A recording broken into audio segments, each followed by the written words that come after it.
برا بەڕێزەکان مسلمانانی خۆشەویست، بەردەوامین لەگەڵتان لە باسکردنی زنجیرە تاوانەکانی دڵ، ئەو نەخۆشیانی کەوا تووشی دڵمان دێت. ئەمڕۆ بە پشتیوانی خوای تەعالا دێنە سەر باسێکی تر، نەخۆشیەکی تر لە نەخۆشەکانی دڵ کە بەڕاستی ئەم نەخۆشیە دایکی هەموو تاوانەکان و نەخۆشیەکانی ترە. ئەگەر بێت و زوو معالەجە نەکرێت، ئەوە ئینسان دنیا و قیامەتی لە دەسەدات. ئەم نەخۆشیە زۆرێکمانی گردۆتەوە، کەس لێی دەرناچێت ئیلا مەگەر ڕەحم و بەزەیی و بەخششی خوای گەورە نەبێت. ئەو نەخۆشیش حب الدنیا، خۆشویستنی دنیا. پێغەمبەری خوا فەرمی عەلەیهی الصەلاة وەسەلام: الدنيا حلوة خضرة. أفرمي الدنيا خوشة، تامي خوشة، وسرنج راكشة، وشرينة. وخواي پروردگار: إن الله مستخلفكم فيها فينظر كيف تعملون فاتقوا الدنيا واتقوا النساء فإن أول فتنة كانت في بني إسرائيل في النساء. رواه المسلم. أفرمي دنيا وريابن هلطا نخلط ينت إمنال وازل دنيا بينن، ولا تنس نصيبك من الدنيا. بلام أم دنياي كتيدا دجين زور يقل مسلماناني الخلطانوا. وما الحياة الدنيا إلا متاع الغرور. خوشكاني دنيا إنسانكاني الخلطان دوا. بويا زانانا فرمون هەرچی تاوان هەیە ئەگەڕێتەوە بۆ یەک تاوانێکی سەرەکی کە ئەوش خۆشویستنی دنیایە. خۆشویستنی دنیایە وا لە ئینسانەکات بەرەو کوفر بڕوات. خۆشویستنی دنیایە وا لە ئینسانەکات زینا بکات. خۆشویستنی دنیایە وا لە ئینسانەکات کە زوڵم و ستەم بکا بەرامبەر بە خەڵکی. خۆشویستنی دنیایە کە وا لە ئینسانەکات کە بەرەو بەڵا و موسیبەت و فیتنە بیبات.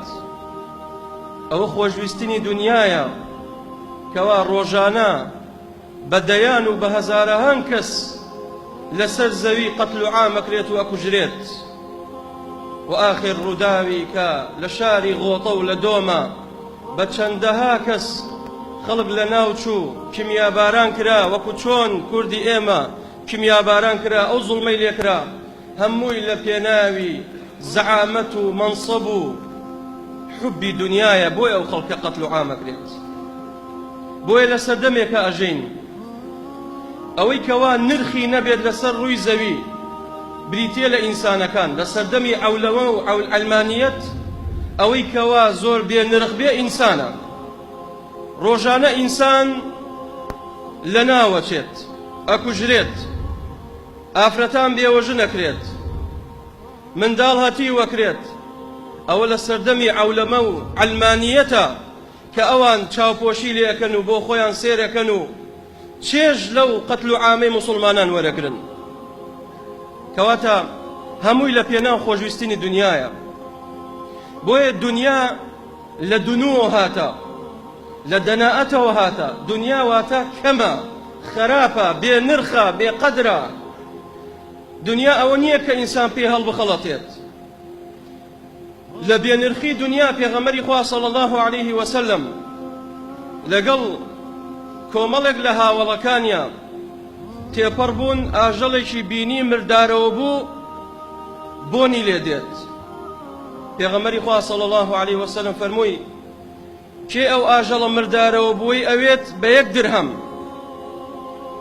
صحابەکان فەرمویان: یا رسول الله صلی الله عليه وسلم، ئەگەر ئەو ئاژەڵە زیندوو بێت درهەمێ ناکات، چی جار ئەگەر بە مردارەوە بوو ئەو هەر پارە ناکات؟